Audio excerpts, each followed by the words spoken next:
बिस्मिल्लाहिर्रहमानिर्रहीम। अस्सलाम वालेकुम नाज़रीन, मैं अहमद फ़वाद हूँ और आप मेरा यूट्यूब चैनल देख रहे हैं। नाज़रीन, बड़ी ख़बर और ब्रेकिंग न्यूज़ के साथ आज की व्लॉग में आप खिदमत में हाज़िर हुआ हूँ। सबसे पहले तो ये कि जस्टिस मंसूर अली शाह साहब ने सुप्रीम कोर्ट ऑफ पाकिस्तान का इंतज़ामी अमूर संभाल लिया है, या यूँ आप कहें कि चार्ज संभाल लिया है। और चीफ़ जस्टिस कादी फ़ायद ईसा साहब के सबसे करीबी समझे जाने वाले जो साथी हैं वो भी अब उनसे अलहदा हो चुके हैं। कुछ एक्सक्लूसिव डिटेल्स आप साथ में शेयर करूंगा। एक्सटेंशन का जो शोर इस वक्त डला हुआ था चीफ जस्टिस कादी फ़ायद ईसा साहब का, वो शोर बेशक जितना मर्जी हो, लेकिन एक्सटेंशन अब नामुमकिन हो चुकी है।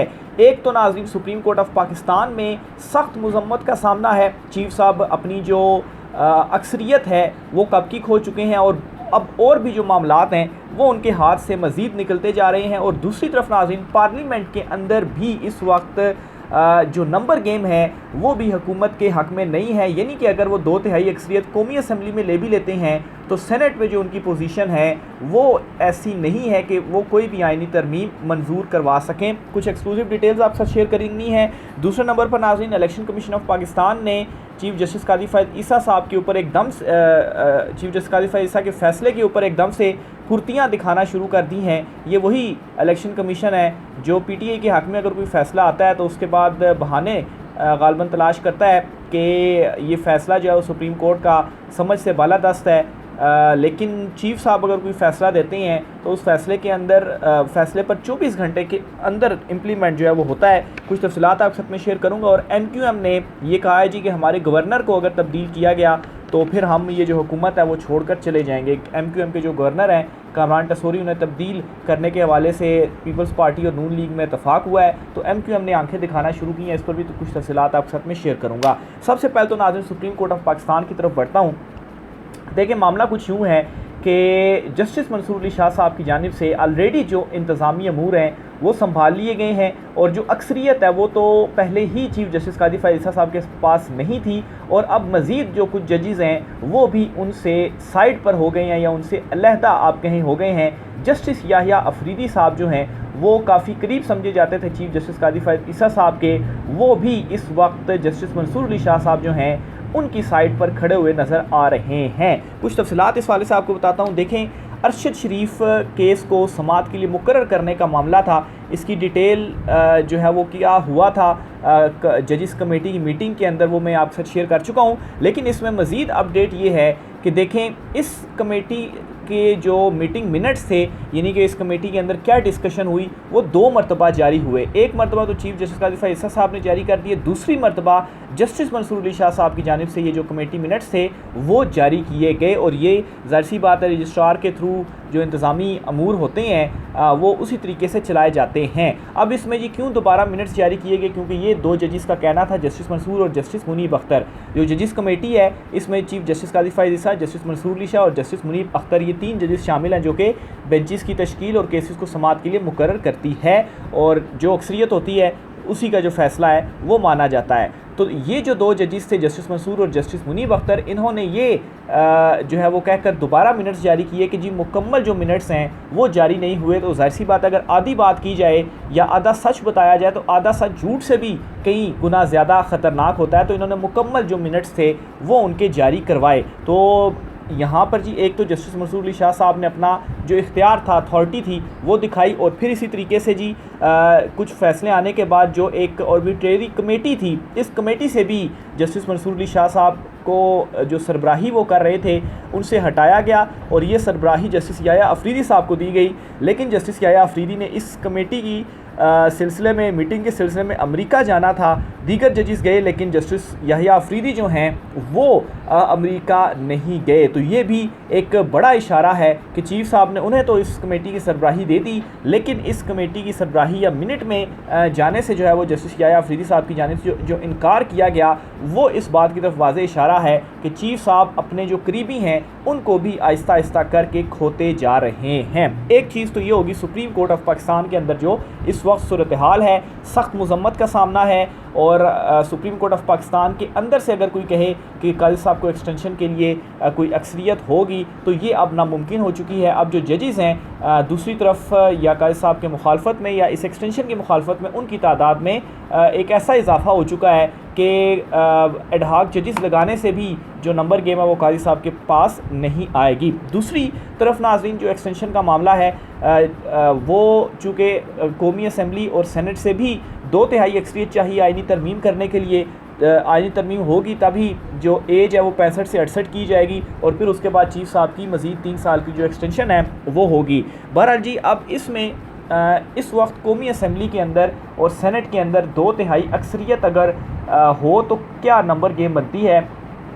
कौमी असम्बली में 224 अगर अरकान असम्बली हों एक पार्टी के या वो वोट दे आइनी तरमीम के हक़ में तो तब 2/3 अक्सरियत के थ्रू आइनी तरमीम हो सकती है। और सेनेट में जो तादाद है वो है 64, तो 64 होगी तो तब आइनी तरमीम जाकर की जा सकेगी। अब कौमी असम्बली में नाज़रीन 209 अरकान है मुस्लिम लीग नून और उनके इत्तेहादियों को मिलाकर, यानी कि पीपल्स पार्टी और दीगर भी इनको मिलाकर। और इसमें थोड़ा सा ब्रेक करते हुए आपको ये बताता चलूँ कि इलेक्शन कमीशन ऑफ पाकिस्तान ने सुप्रीम कोर्ट ऑफ पाकिस्तान के फ़ैसले के ऊपर इम्प्लीमेंट करते हुए जो 3 लीगी रहनुमाओं को जो है वो उनके हक़ में फ़ैसला सुनाया सुप्रीम कोर्ट में, उनके जीत के नोटिफिकेशंस भी जारी कर दिए गए हैं। तो वैसे तो इनकी तादाद 206 थी, तो 206 में अगर ये 3 ऐड किए जाएँ, कौमी असम्बली की बात करूँ क्योंकि एक जो हल्का था वो सूबाई असम्बली का था जो सुप्रीम कोर्ट ने फ़ैसला दिया था, तो कौमी असम्बली में इनकी तादाद 209 बन जाती है। और 209 के बाद अगर 224 इनको पूरे करने हैं तो इनको 15 जो अरकान हैं वो मज़ीद चाहिए कि 2/3 अक्सरियत इनकी होगी। अब उसमें एक प्लान तो ये बताया जा रहा था जी कि काजी के इलेक्शन कमीशन ऑफ पाकिस्तान जो है वो इसी तरह से रिकाउंटिंग करके मज़ीद 15-16 नशिस्तें दे दे अगर नून लीग को तो फिर 2/3 अक्सरियत बन जाएगी। लेकिन दूसरी तरफ ये भी है कि 8 जो अरकान है वो इस वक्त मौलाना फजल रहमान साहब के हैं, वो इनमें शामिल होते हैं। खैर एक तो ये है कि वो शामिल नहीं होंगे क्योंकि मौलाना फजल रहमान को भी कोई हिस्सा नहीं दिया गया हुकूमत में और वो भी सख्त नाराज़ भी थे कि उन्हें सदर नहीं बनाया गया और काजी साहब के ऊपर वैसे ही वो सख्त नाराज़ हैं। तो बहरहाल जी अगर शामिल किए जाएँ तो फिर भी उनको 7 और चाहिए, लेकिन ये भी शामिल नहीं होंगे, तो 15 अरकान उनको चाहिए 2/3 अक्सरियत के लिए। तो फ़िलहाल तो ये नामुमकिन है जी कि ये 15 लोग वो पूरे करेंगे। फिर सिर्फ ये नहीं होगा कि कौमी असम्बली में उन्होंने पास करना है, बल्कि सेनेट में भी ये जो बिल है वो पास होगा तब जाकर आइनी तरमीम होगी। ऐसा नहीं होगा कि मुश्तरका इजलास बुला लिया और आइनी तरमीम हो गई। अब सेनेट में जो तादाद है वो 64 है नंबर गेम 64 चाहिए आइनी तरमीम के लिए। और इस वक्त हुकूमती जो इत्तेहाद है पीपल्स पार्टी और दीगर जो हैं उनके पास इस वक्त 56 है, यानी कि 8 यहाँ पर भी कम है, तो दोनों जगह पर इनके पास कम है। तो अगर ये रिकाउंटिंग करके कौमी असम्बली में दे दी गई नशिस्तें तो सेनेट में फिर किस तरीके, वहाँ पर तो कोई इस तरह की रिकाउंटिंग नहीं हो सकती। तो कौमी असम्बली सेनेट में भी जो नंबर गेम है इस वक्त इम्पॉसिबल है। और दूसरे नंबर पर सुप्रीम कोर्ट ऑफ पाकिस्तान में भी इतनी शदीद मजम्मत का सामना है, अक्सरियत नहीं है काजी साहब के पास। तो ये राग तो बिल्कुल गाए जा रहे हैं कि एक्सटेंशन एक्सटेंशन एक्सटेंशन, ख्वाहिशें भी हैं बहुत सारों की, और काजी साहब जो है वो इससे इनकार भी नहीं कर रहे कि एक्सटेंशन उनको नहीं चाहिए, यानी कि वो अनाउंस कर दें, एक प्रेस रिलीज़ जारी कर दें कि वो इतना शोर है और फिर हुकूमत एक नोटिफिकेशन जारी कर दे जस्टिस मंसूर अली शाह साहब का कि ये नेक्स्ट चीफ जस्टिस हैं। ऐसा भी वो नहीं कर रहे। लेकिन ये जो डिटेल मैंने आपके साथ शेयर कर दी हैं, आलमोस्ट नामुमकिन है ये कि चीफ जस्टिस काजी फैज़ ईसा साहब को एक्सटेंशन मिलेगी, वो रिटायर होंगे ही होंगे। 25 अक्टूबर की उनकी रिटायरमेंट है और उसके बाद नए chief justice justice Mansoor Ali Shah साहब ने ही बनना है। तो राह की जो रुकावटें थी काजी साहब की रिटायरमेंट के हवाले से वो भी ख़त्म हो गई और काजी साहब ने रिटायर होना ही होना है। और जस्टिस मंसूर के राह में जो रुकावटें थी कि इनको चीफ जस्टिस शायद ना बने, ये चीफ जस्टिस बनेंगी। राह की जो रुकावटें हैं, जो तफसीलात मैंने आपके साथ शेयर की हैं जी, उन्होंने चीफ जस्टिस बनना ही बनना है। एक तो नाज़रीन ये हो गया।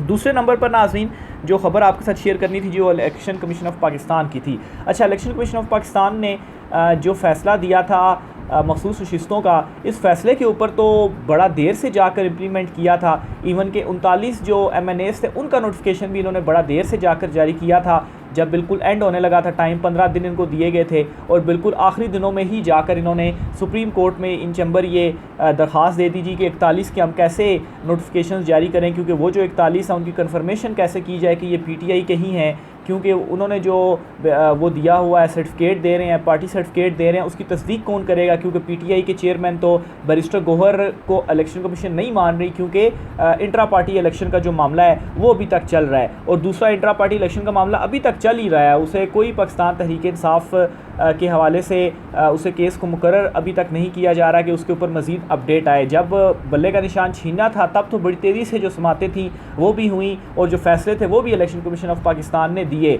लेकिन दूसरी तरफ जी सुप्रीम कोर्ट ने काजी फैज़ ईसा साहब ने जो फैसला दिया उसके ऊपर 24 घंटे के ऊपर अमल करते हुए 3 लीगी MNAs के नोटिफिकेशन जारी कर दिए गए हैं। अब ये भी मामला दोबारा गिनती का था, ये नशिस्तें PTI जीती थी लेकिन दोबारा गिनती की गई। पतन की रिपोर्ट्स में कई मरतबा आपके साथ शेयर कर चुका हूँ कैसे जो नंगी धांधली है वो की गई इन इंतखाबात में मुबैना तौर पर, और कैसे बज़ाहिर सहूलतकारी की इस्कंदर सुल्तान राजा साहब ने इस चुनतखब हुकूमत को लाने के लिए। तो उन तमाम तर चीज़ों में तो बड़ी इनको जल्दी थी और बड़ी फुर्तियों से काम इलेक्शन कमीशन ने दिखाया, और अभी भी फुर्तियाँ दिखा रहा है, लेकिन जहाँ पर PTI का मामला आ जाता है तो वहाँ पर बड़े स्लो डाउन जो मामलात हैं वो हो जाते हैं। तो बहरहाल जी इलेक्शन कमीशन से भी एक अहम ये अपडेट थी जो कि सामने आई है। MQM की जानिब से भी एक MQM के हवाले से भी बड़ी खबर है। खबर ये है जी कि MQM ने आंखें दिखाई हैं कि अगर आप हमारे गवर्नर को हटाएंगे तो फिर हम ये जो हुकूमत है इसको हम छोड़ देंगे। अब मतलब है कि MQM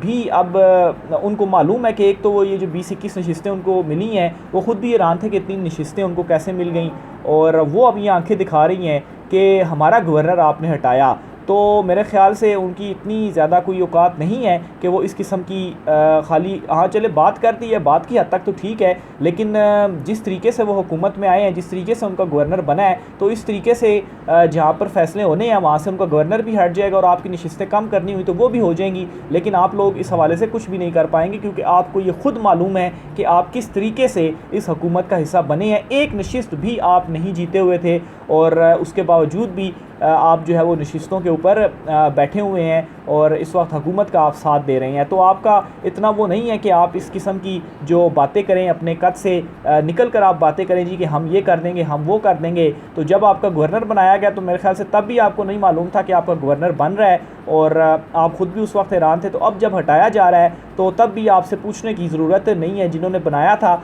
वो हटा भी रहे हैं और वो हटा भी सकते हैं। तो ये एक मज़ाक़ा खेज़ किस्म का बयान है, इसको ज़्यादा सीरियस लेने की भी ज़रूरत नहीं है। आर्मी चीफ साहब की जानिब से बयान दिया गया है, और उन्होंने ये कहा है कि फ़ौज पाकिस्तान को कमज़ोर करना मुल्क को कमज़ोर करने के मुतरादिफ़ है।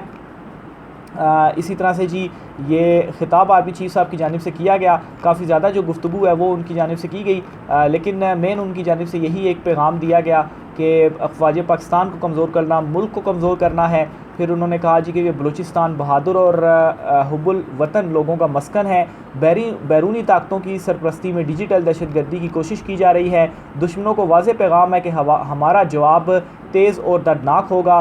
कश्मीरी भाइयों और बहनों के साथ हक़ खुद इरादियत की जदोजहद में चट्टान की तरह खड़े हैं। हुकूमत पाकिस्तान का मसला फ़लस्तीन के लिए आवाज़ उठाने और इमदाद की काविशों का अमल काबिल सताइश है। आबाओ अजदाद ने जो शम्मा जलाई उससे बुझने नहीं देंगे। ये आर्मी चीफ साहब ने खिताब किया।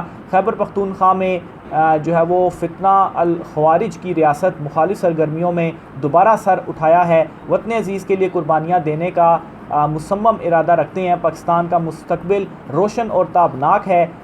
कोई कुव्वत अवाम और पाक फ़ौज के रिश्ते को कमज़ोर नहीं कर सकती। तो ये जी आज यौम आज़ादी के दिन पर कुछ अहम जो खिताब है वो किया गया, और उसमें ये कुछ पॉइंट्स थे जो आर्मी चीफ साहब की जानिब से बताए गए। सबसे इंपॉर्टेंट चीज़ नाज़रीन, इमरान खान साहब ने एक और बयान दिया है, और जनरल बाजवा और जनरल फैज़, चूँकि जनरल फैज़ साहब को जो है वो इस वक्त हिरासत में लिया गया है, तो इसी हवाले से उनसे क्वेश्चन हुआ, और इमरान खान साहब ने कहा कि जनरल बाजवा ने नवाज़ शरीफ से डील करके जनरल फैज़ को तब्दील किया था। इमरान खान ने कहा कि जनरल बाजवा ने नवाज़ शरीफ से डील करके जनरल फैज़ को तब्दील किया था। इमरान खान का जनरल फैज़ से कोई सियासी ताल्लुक़ नहीं था। अवाम आज़ादी की खातिर आज घरों से निकलें, ये वक्त मुल्क की खातिर निकलने का है। इमरान खान पाकिस्तान तहरीक इंसाफ से ताल्लुक़ रखने वाले वुकला रहनुमाओं से मुलाकात में इमरान खान ने कहा कि जनरल फैज़ की गिरफ़्तारी फ़ौज का अंदरूनी मामला है। PTI के जनरल फैज़ की गिरफ़्तारी से कोई ताल्लुक़ नहीं है, और उन्होंने कहा कि जनरल फैज़ की गिरफ़्तारी का ताल्लुक़ 9 मई से है, तो ये बहुत अच्छा मौका है, इसके लिए जुडिशल कमीशन बनाया जाए। इमरान खान ने मुतालबा किया कि 9 मई की CCTV फुटेजेस सामने लाई जाएँ। फिर इमरान खान साहब ने कहा जी कि अवाम आज़ादी की खातिर घरों से जो है वो निकलें। अच्छा, इस अपील के बाद अवाम निकली भी है घरों से। इमरान खान ने कहा सुप्रीम कोर्ट पर दबाव डाला जा रहा है, हमारी 3 नशिस्तें कल छीनी गई हैं, काजी फ़ाइज़ ईसा को अब पीछे हट जाना चाहिए, नौजवानों की उम्मीद ख़त्म हो रही है, पाकिस्तान से लोग दीगर ममालिक की निस्बत ज़्यादा बैरून मुल्क जा रहे हैं, बांग्लादेश से बुरे हालात पाकिस्तान में है, इसलिए अरबाब इख्तियार होश के नाखून लें। इमरान खान ने साबिक कमिश्नर रावलपिंडी को बाजियाब कराने का जो मुतालबा है वो भी कर दिया है। आखिर में जी इसहाक डार की जानिब से, नायब वज़ीर-ए-आज़म इसहाक डार की जानिब से बयान दिया गया है कि तलखियाँ भुलाकर कौम को आगे ले जाने की ज़रूरत है। तो एक और डील का पैगाम इमरान खान साहब को दिया गया है। राय का साथ कीजिएगा। आज की ब्लॉग से इतना ही, इजाज़त दीजिए, अल्लाह हाफ़िज़।